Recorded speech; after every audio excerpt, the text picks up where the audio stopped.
My name is Robert Waldinger. I'm a psychiatrist. I work at Massachusetts General Hospital in Boston. And I'm the director of the Harvard Study of Adult Development, which, as far as we know, is the longest study ever done of adult life. That's followed the same people for 83 years, from the time they were teenagers all the way into old age. And I'm also the head of the Lifespan Research Foundation, which supports the study and it works to bring its findings to all of you.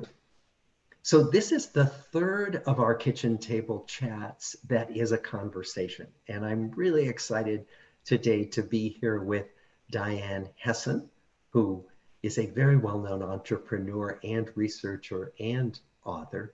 Diane, welcome. Thank you for coming. My pleasure. Happy to be here. Yeah.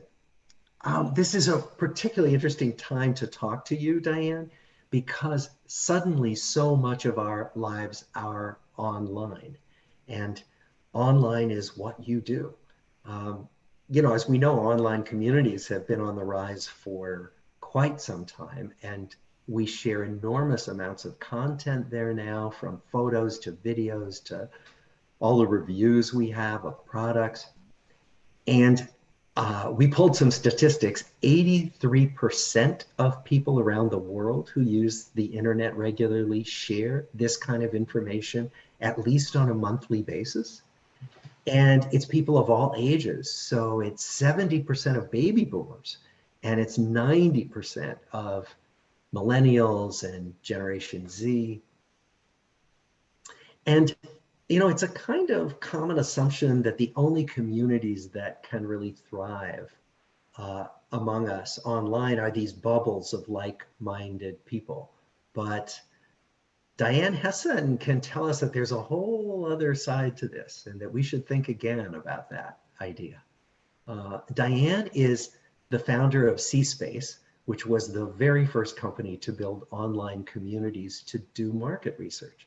She's also the CEO of Salient Ventures, and she's now engaged in a study that's dear to my heart. It's a longitudinal study of American voters, that people she has followed since the 2016 election. And she's now a regular columnist for the Boston Globe, in which she writes about her work with this group of voters that she goes back to over and over again to talk with them. So today we're going to talk with Diane about the importance of building community and how we approach building community in this time of crisis and deep polarization. But first, let me give you a couple of reminders. This session is being recorded, so you can go back and look for it on the Lifespan Research Foundation YouTube channel. You can also connect with us on our Twitter channel. It's at Robert Waldinger. And you can sign up for our newsletter at our website. It's www.lifespanresearch.org. So you can keep up to date on what we're doing. And also, Diane and I would like to hear from you. So you can send questions right now in this Zoom platform, or if you're watching on YouTube, you can send questions through the chat function there, and we'll try to get to as many of those questions as we can. So the way I start each of these chats is I tell you about the questions we asked you last week that you answered. So the one question we've asked repeatedly over 6 weeks was, what is your greatest concern right now? And what we're seeing is a bit of a shift, that when we started out, 2/3 of us said that family was our greatest concern. And that's down to just under half now. So people are less concerned about family than they were at the beginning of this lockdown. Health concerns are just about the same. About 1 in 5 people said that their biggest concern is their health. And more people now are concerned about isolation. It was less than 1 in 10 people when we started. Now it's 1 in 5. And more people are concerned about their jobs. It was just 3% when we started, and now it's over 10%. So things are shifting a bit. but certainly our relationships and feeling connected or disconnected make up the primary concerns among the people that we have surveyed. Then in addition, last week we asked, what are some of the things that may have made you happy that surprise you? And what we heard from people is, let me just get these results here, that actually talking and video conferencing was a surprising source of happiness for almost 1 in 5 of you. For about 1 in 10, people said writing. Another 1 in 10 said being outdoors. And another 1 in 10 of you said cooking and baking. And then some people said puzzles and games, and some people said reading. But kind of interesting that talking with people over video conferencing turns out to be a source of happiness. So now we're going to ask you some more questions this week. So please go up to the little indicator. I think it's on the top right of your screen. And when the questions are posted, we'd be really grateful if you would answer this week's questions.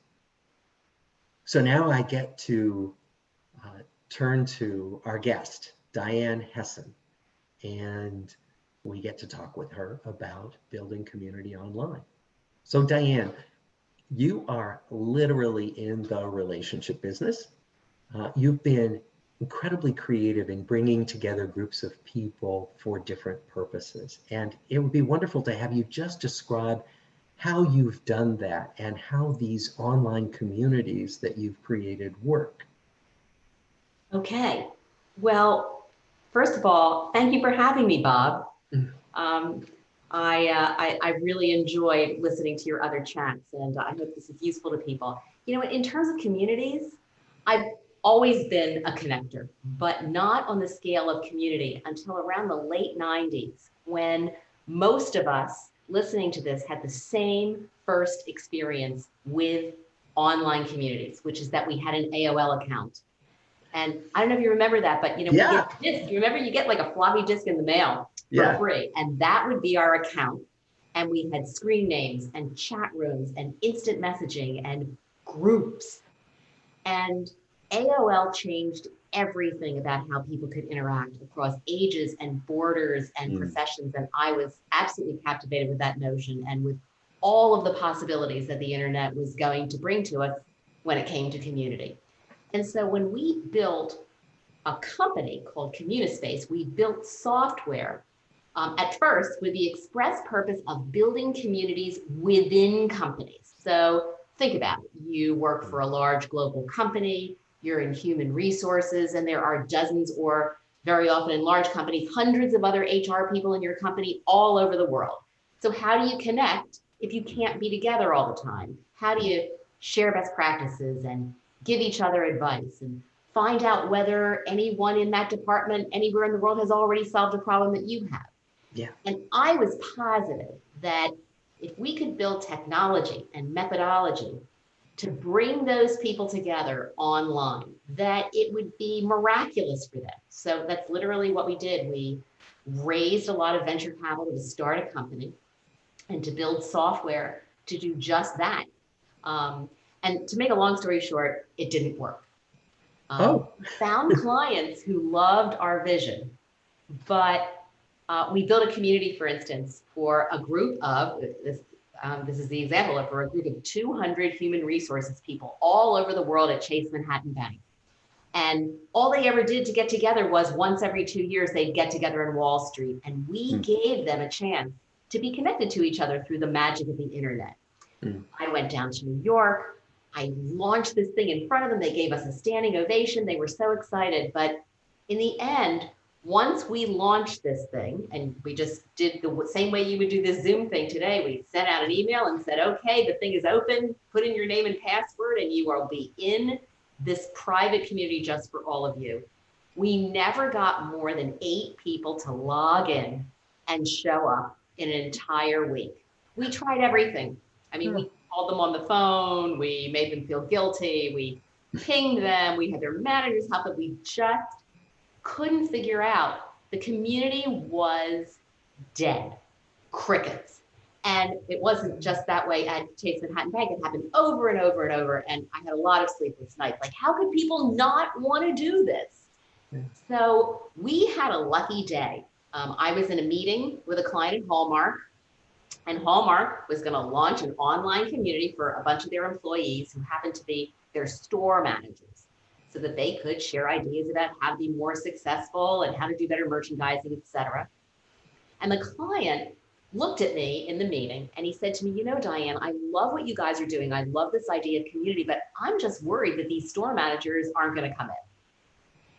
And I took a deep breath and I looked at him and I said, you know, Tom, I'm worried they're not going to come in also. And there was silence in the room. And then he said to me, you know, I think I have a better idea. He said, like, think about it. We're a card company. Like, what happens if people decide they're not going to send physical cards anymore? We have a lot of innovation to do. So what if instead we built this community of our target consumers who are moms, and see if they could come in here and give us feedback and share ideas and help us innovate and grow? Like, what do you think? So to make a long story short, 2 months later, we launched the Hallmark Idea Exchange for Parents, which was an online community of 197 moms and 3 stay-at-home dads who had agreed to help Hallmark grow into the future. And in the first week, almost every parent had come into the community. I mean, instead of it being dead, it was alive. The moms couldn't believe Hallmark, wanted to know what they thought. The Hallmark people were absolutely blown away by what they were learning. Yeah. And the parents, over the months and what ended up being years, became really good friends. So there were, I mean, I can go on and on here, but the difference was, as a start, in the first example, that purpose was nice to have, but it wasn't critical of their jobs. These HR people already had their own communities, their own networks of colleagues who could help them. And could they use more? Sure, but it just wasn't worth their time. For the other one, people felt important. They thought the consequences of not showing up and not being able to help were dire. And they, because of what we learned, and I can go into this later about it, because of what we learned about how you manage these things, it became absolutely vibrant. And that community, that first community, went on for about a dozen years until we shifted the objective and tried something else. And of course, then we built a company based on doing all of those things for brands. Wow. Well, it's interesting because it sounds like what you gave people was the opportunity to matter.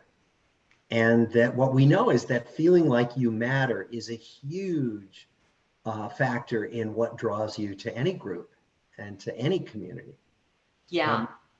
And is that, I was going to ask you what some of the most important active ingredients in thriving online communities are. And is mattering a kind of core ingredient, would you say, or are there others?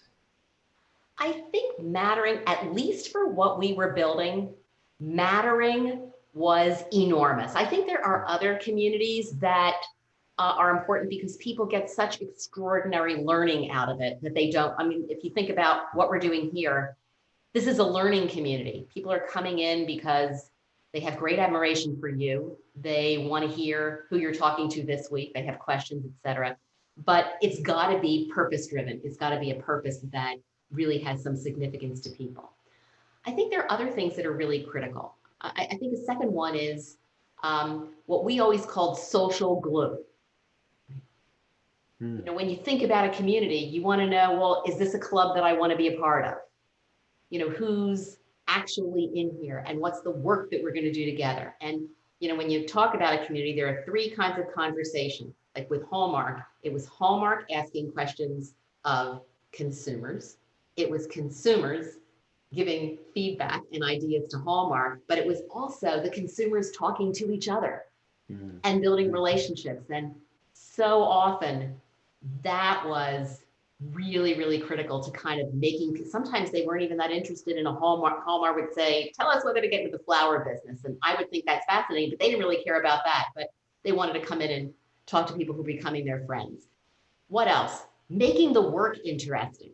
Like in the beginning, we only had discussion boards that are the equivalent of places where people can make comments, and we had some surveys. But we built technology to make it really interesting for people to give feedback.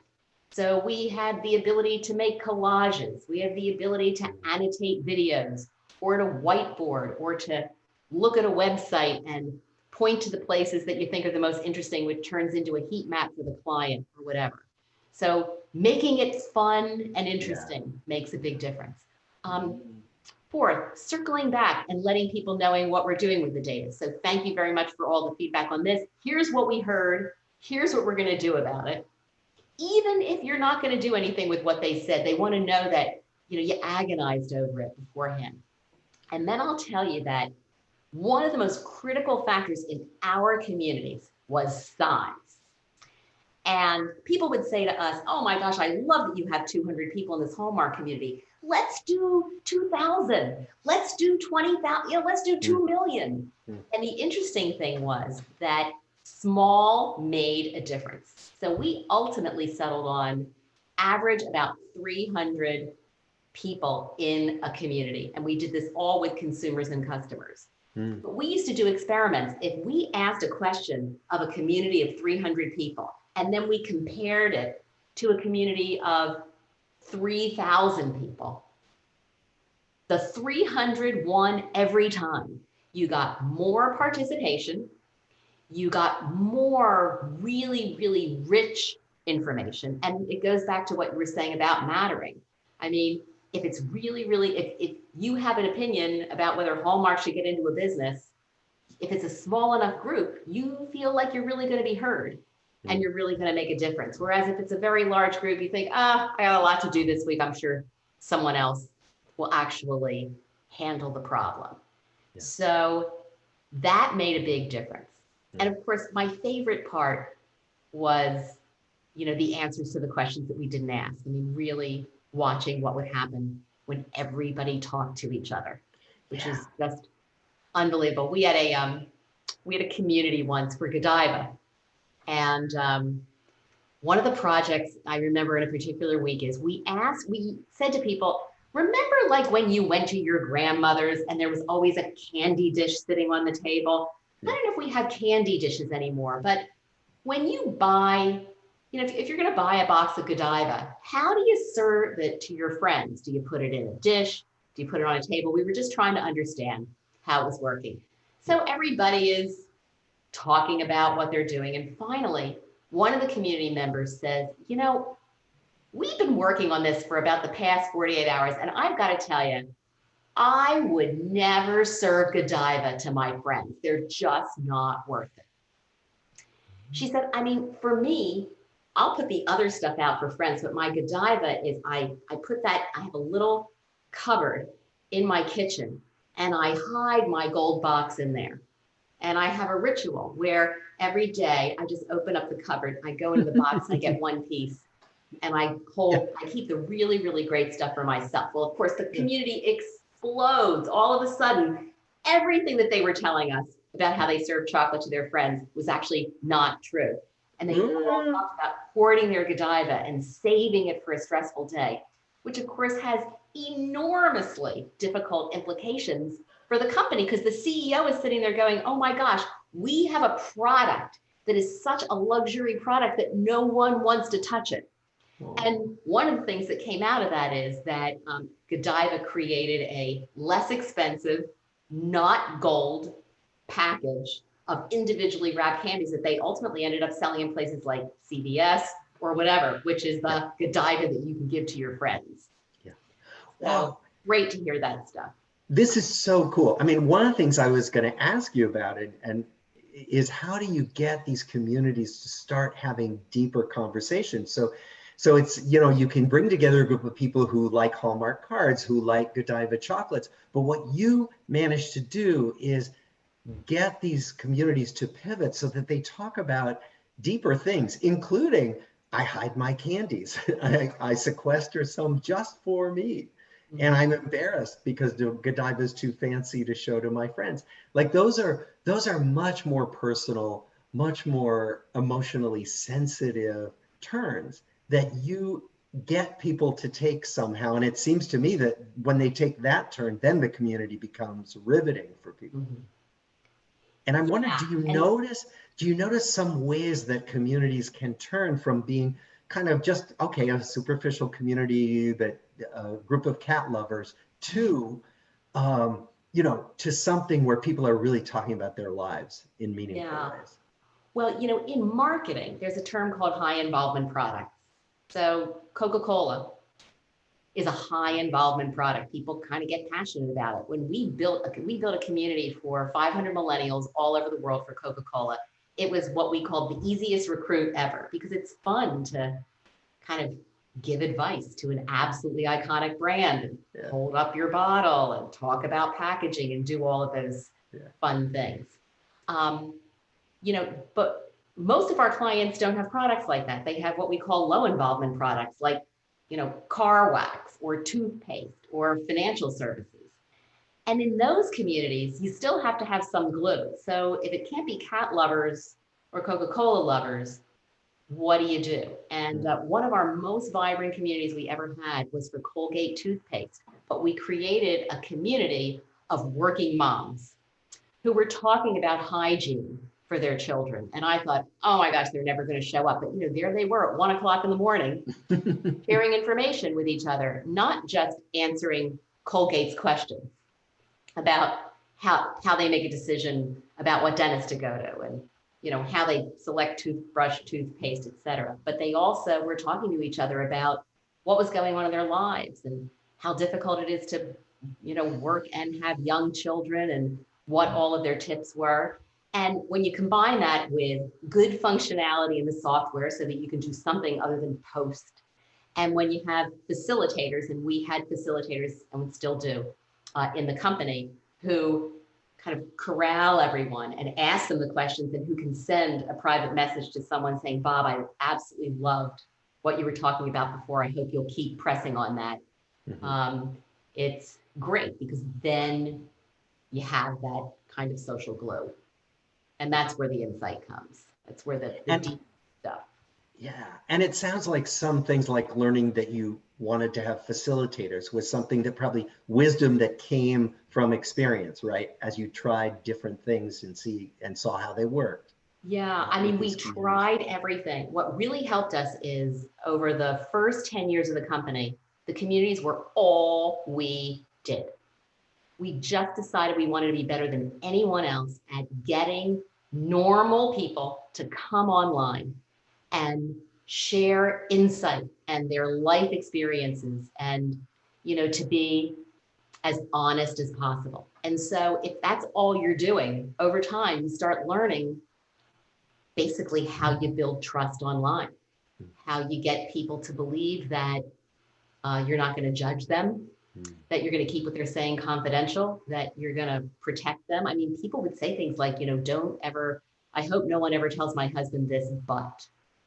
Um, and we weren't really trying to get at that, just as you imply. We weren't trying to get at that because we wanted to be voyeuristic.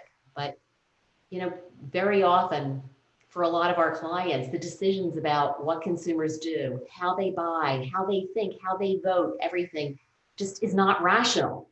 Mm. And so really trying to understand people means being open to irrational behavior, being open to, I'm not sure why, but who knows? Maybe it goes back to my childhood, why I have to buy this toothpaste, which of course it does. I mean, most people use the toothpaste that they grew up with, Mm. Mm. Yeah, unless they had a bad experience with that. right. So it's actually fun to be in that kind of business, because although we had lots of engineers building software, at the end of the day, it's really how you create an environment online where people feel they can be trusted, Right. and where they can, trust other people. Yeah, because you have to feel safe enough to talk about some things that aren't totally rational, Yes, right? And you somehow create a situation where they do feel safe enough that they can do that. And then I imagine once a few people take risks, other people jump in and take risks as well. absolutely. Yeah. Um, and we typically think about building communities as in-person communities.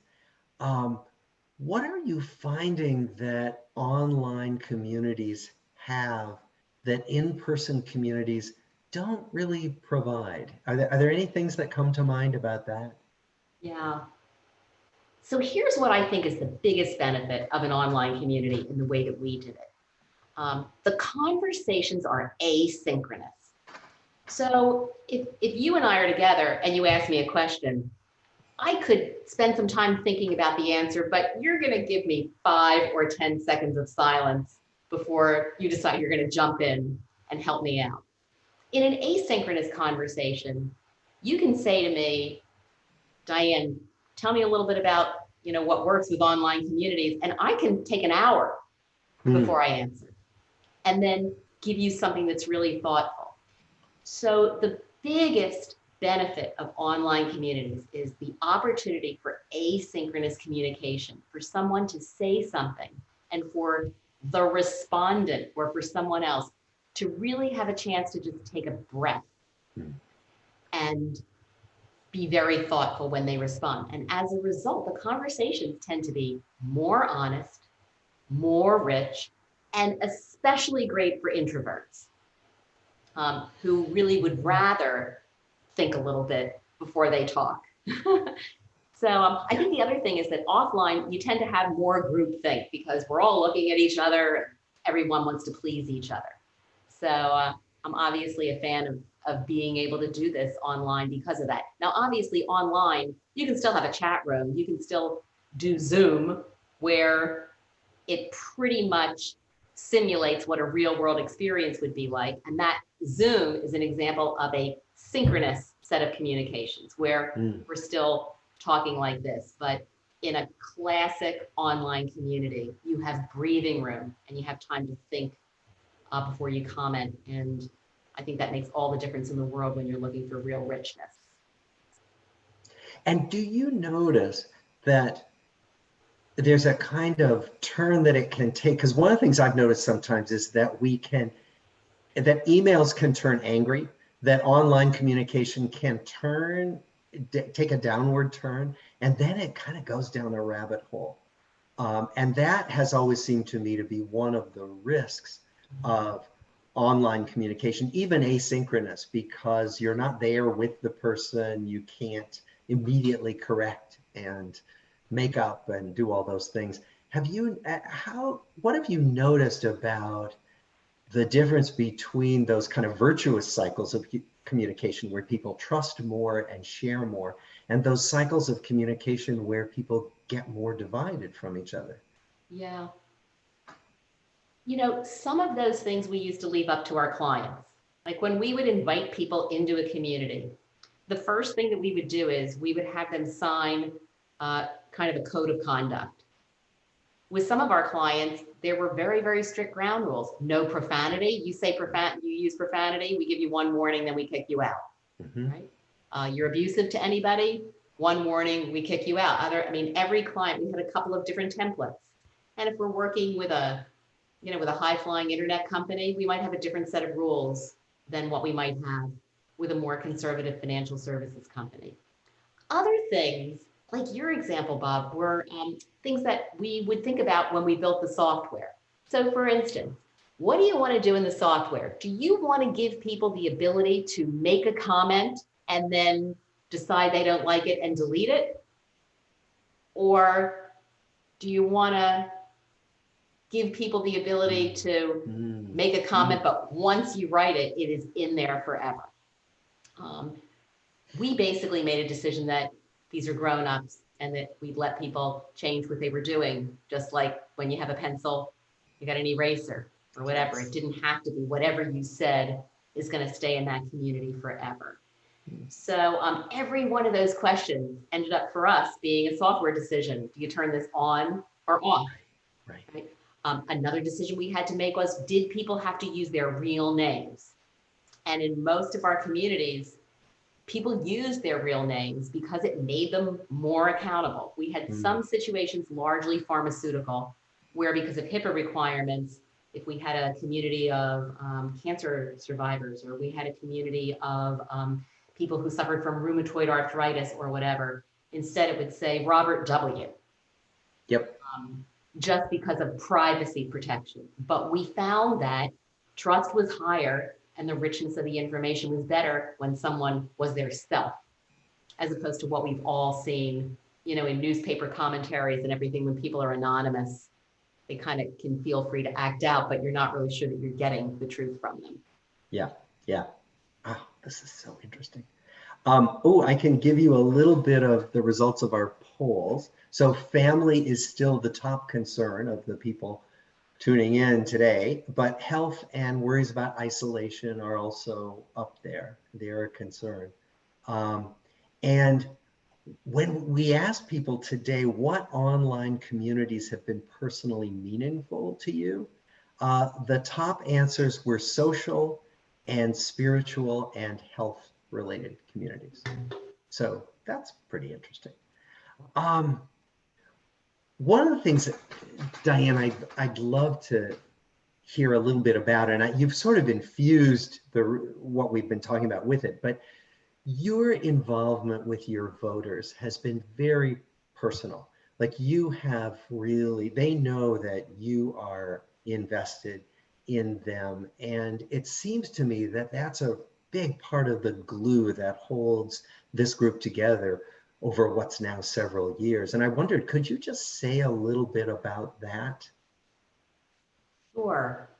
So since the end of 2016, I've had an online group of 500 voters that I've been talking to about their lives, their dreams, their frustrations, their political preferences, and of course, everything politics. When I first built this thing, I thought I was going to build a community. So remember, I would ask them questions, they give me their thoughts, and they talk to each other.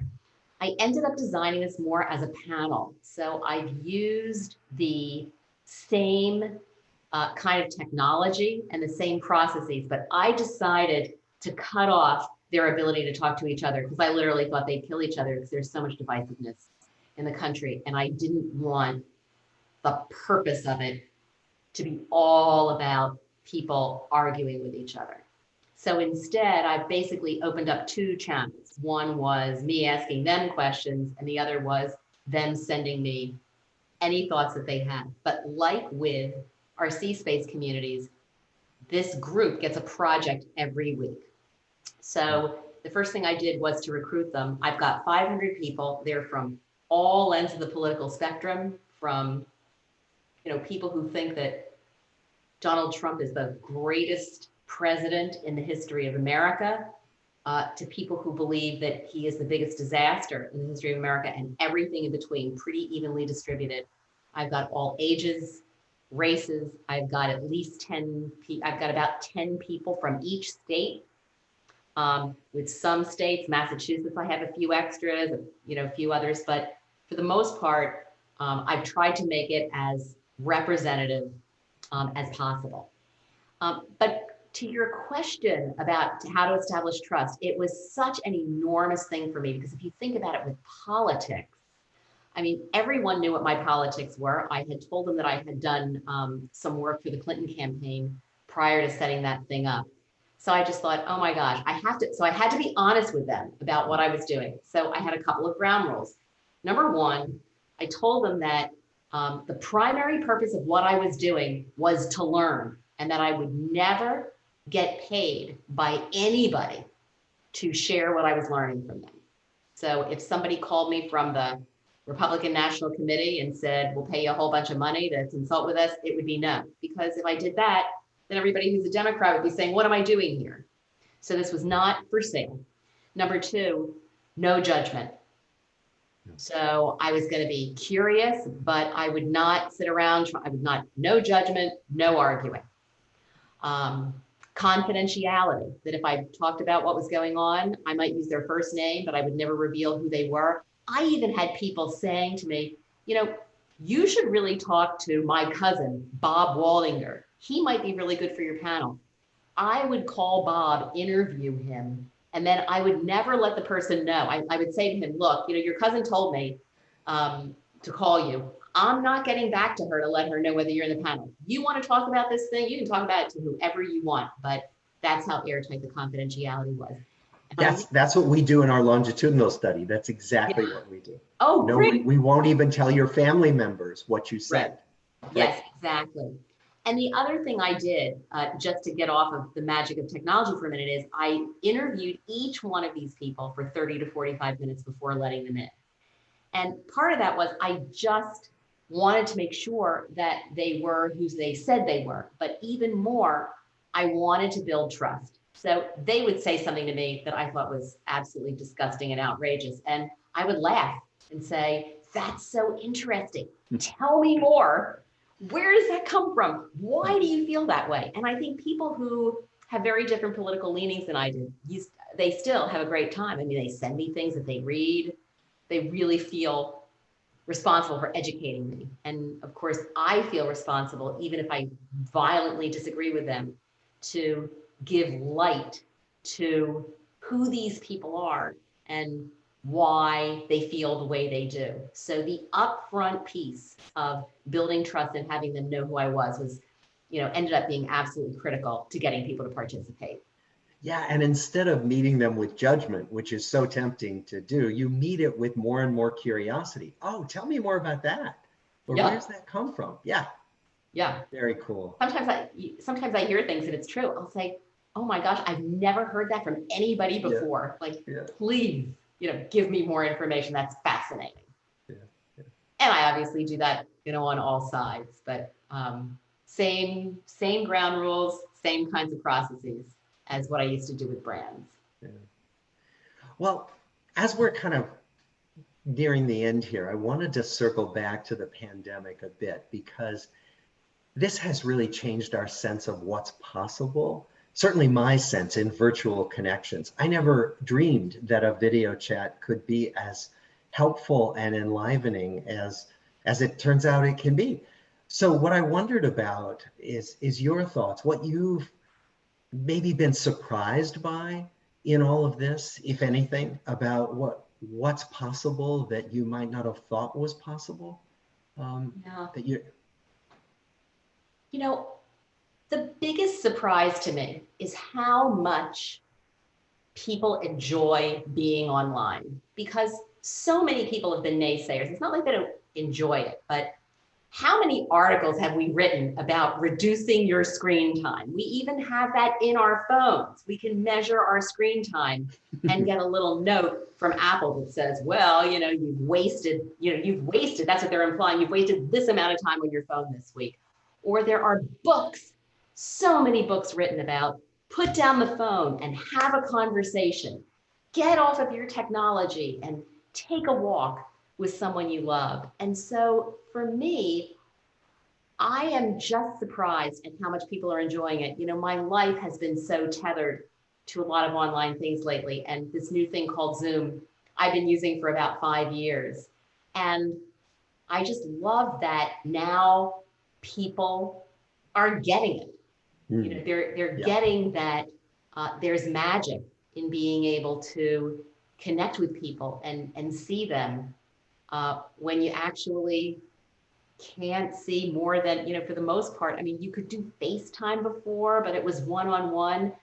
I think the fact that so many people are embracing technology just kind of moves us forward in so many ways. In corporations these days, everything is about digital transformation. How do you take a company that was paper and pencil and move it through to completely being a digital company, not just the Googles of the world, but anybody being a digital company? Yeah. And I think that we need digital transformation also in our country.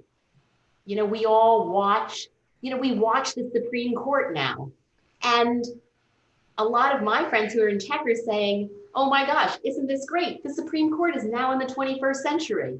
Yeah. Why can't Congress do that? Why can't we do that at the Massachusetts State House? Why does everybody have to wait until they can actually physically get together? And hopefully this will have implications for lots of other things like how we vote, which maybe wouldn't require us, and which maybe this fall, if we're still dealing with the virus, won't require us to get up out of our houses and actually do something with a paper and pencil, because now we're going to have a critical mass of Americans saying, you've got to be kidding. I'm a digitally transformed person. So let me Yeah. tell you all of the different ways that yeah, I could vote other than the way we've done it traditionally. I think it's exciting, but I am surprised. yeah, that is exciting. Let me pivot for a moment to a question that one of our viewers wants to ask about uh, offering online communities for isolated people as a way to get people who are habitually isolated more engaged with each other. Do you have any sense of that, of possibility there? Absolutely. Well, I think a lot of it is it's easier. It's hard to belong to a community called Here I Am with Other Lonely People. Yeah, It's not fun to say, let me join a community that might make me even more depressed than I was before. So I think it comes to trying to figure out how you slice and dice. I mean, if you're socially isolated, it's way more interesting to be part of a community where people are going to talk about great books that they've read, or you know, uh, the best TV shows that they're watching now, or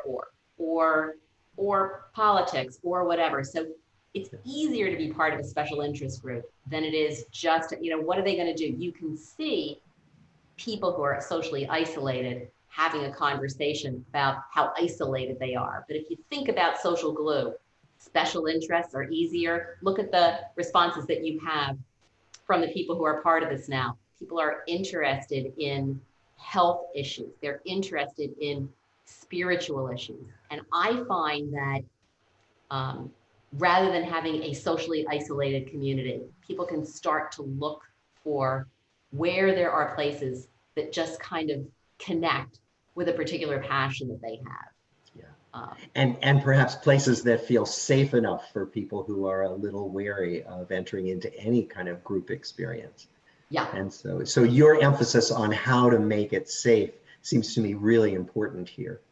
yeah, definitely. And it doesn't have to be special interests. One of my voters that I was just talking to before this chat is an evangelical who lives in Minnesota, and he's got, a group of other evangelicals in Minnesota talking about what they do other than physically go to church, during this time. And they have services together and they pray together and they do all these other things and they're having a wonderful time. So I think that it's really all about just trying to, experiment. There's so much out there now. I know there are a lot of people who are on this chat who live in the Boston area, and Hub Week now has become this umbrella organization called Manifest Boston, and there is unbelievable stuff going on with Manifest. Conversations with interesting people, different places to go for special interests. And, there are things like that that people can do to feel less lonely. And I think sometimes it's just about trying something that's completely different from something that you've ever done before and seeing if it works. And the worst thing that happens is you don't like it and you cross it off and you delete it, you go try something new. And you click leave meeting and you're done. Yeah. Yeah. Well, that's the other thing that's great about online. It's just easier to say, sorry, everybody. yeah, I yeah, need to go take another call. Goodbye. yeah. Well, Diane, I could do this for so much longer, but we are getting to the end of our time. And I just want to thank you so much. I have learned a lot. It's going to make me go back and rethink how I'm doing my research and many other things. And I hope a lot of the people who have tuned in have had their heads turned a little bit by many of the things you've been talking about. Really, really important stuff. Great. For all of Well, us. So thank you for having me. for taking the time. Always great to have a conversation with you, Bob. Yeah. So I'm just going to remind everybody, first of all, I've been speaking with Diane Hessan. Keep an eye out for her pieces in the Boston Globe, and I believe they are online, and she will keep us informed about what her groups of voters are thinking.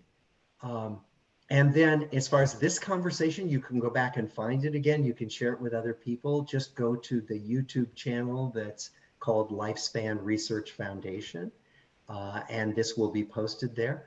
You can connect on Twitter at Robert Waldinger. You can go to our lifespanresearch.org website. And we will be back again next week with Dr. Pauline Boss. She is going to talk about a really important